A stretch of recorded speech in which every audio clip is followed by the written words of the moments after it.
महाकुंभ को लेकर जो सियासी खेल खेला जा रहा है, देखिए 2027 की राह अभी दूर है, लेकिन मुझे लगता है कि महाकुंभ ही एक बड़ा एजेंडा है हर दल के लिए, क्योंकि देखिए पीडीए बोलने वाले, पीडीए की पॉलिटिक्स करने वाले, कपिल जी जरूर इस पर आप जवाब देंगे, मैं जानती हूँ आऊंगी, लेकिन वो तो फेल हो गया एजेंडा, मतलब महाकुंभ ने सबको एकजुट कर दिया। आशुतोष जी। अर्चना, जो अभी आपने लास्ट शब्द बोले पीडीए, मैं उसे ही नोट कर रहा था। पिछड़ा, दलित और यादव, ये तीनों ही हिंदू धर्म से हैं और हिंदू धर्म सनातन को मानता है। अखिलेश यादव जी ने जब अपनी यात्रा निकाली थी पीडीए को लेकर के, तो उन्होंने इन लोगों को एकजुट करने की बात कही थी। सबसे बड़ी बात यही है, अखिलेश यादव, अभी निरंजन पोद्दार साहब ने जो बात कही थी, तो मैं उनकी बात को आगे बढ़ाते हुए कहता हूं कि मुलायम सिंह यादव जी जो नेता थे, वो धरती पुत्र उनको इसीलिए कहा जाता था, नेताजी का टैग उनको इसलिए मिला था क्योंकि वो लोगों के बीच में जाते थे और बात समझते थे। अखिलेश यादव भले ही विदेश से पढ़ कर के आए हैं, लेकिन मुझे लगता है कि अभी भी वो नब्ज पकड़ नहीं पाए। हम पूर्व की अगर सरकारों की बात करें तो बसपा सरकार 2007 से 12 तक जब रही, तो वहाँ पर एक बहुत बड़ा महापर्व हुआ करता था 15 जनवरी को। 15 जनवरी को बसपा प्रमुख मायावती जी का जन्म हुआ करता था, जन्मदिन, और आपने देखा होगा कि उस जन्मदिन पर नोटों की बड़ी बड़ी मालाएं जब सरकार में थी बसपा, तो वो बहन जी को पहनाई जाया करती थी।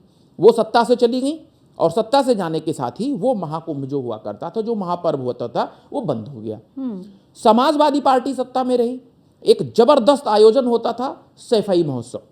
उस सैफई महोत्सव में एक बड़ी स्टार नाइट्स हुआ करती थी, वहां भी हजारों लोगों की भीड़ जाती थी।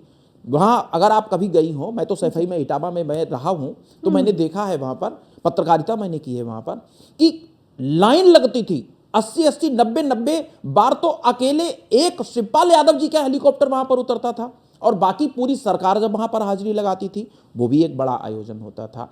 ये सरकार ने इस तरीके का कोई आयोजन तो किया नहीं। अब कुंभ की बात आती है, कुंभ सरकार का आयोजन नहीं था, वो हमारे देश की आस्था से जुड़े हुए करोड़ों उन भारतीयों का आयोजन था जो सनातन धर्म को मानते हैं। अखिलेश जी ने पहला जो सवाल उठाया, उन्होंने व्यवस्था के ऊपर सवाल उठाया, लेकिन जब वो बोलना शुरू हुए तो उनकी जुबान पता नहीं कहां से किस तरीके से लड़खड़ाती चली गई। उन्होंने कहा कि वहां पर लोग जब जाते हैं, बहुत सारे लोगों की भीड़ है और उस भीड़ में लोग वॉशरूम नहीं जा पा रहे हैं, सरकार उसकी संख्या नहीं बता रही, लोगों को खाना नहीं मिल पा रहा है, सरकार उसकी संख्या नहीं बता पा रही है। तो अब उन्होंने एक ये भी कहा था, एक तो व्यवस्था के ऊपर सवाल भी उठाया, दूसरा उन्होंने ये भी कहा कि सरकार को समय बढ़ा दे देना चाहिए। क्या ये सरकार का आयोजन है?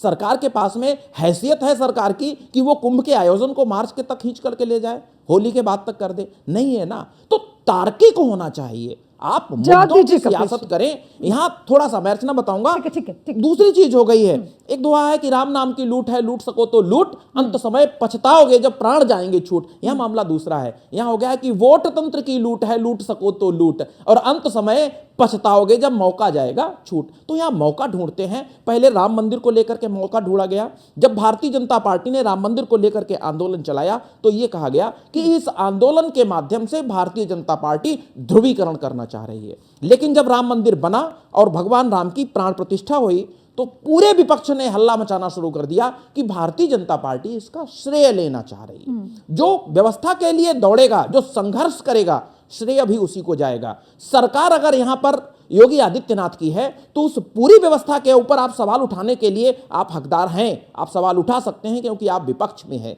लेकिन सत्ता के माध्यम से अगर कोई आयोजन किया गया है जिसको पूरी भव्यता को पूरे विश्व ने देखा है, आप सरकार अपने केवल फायदे के लिए सरकार की उस मंशा पर सवाल नहीं उठा सकते।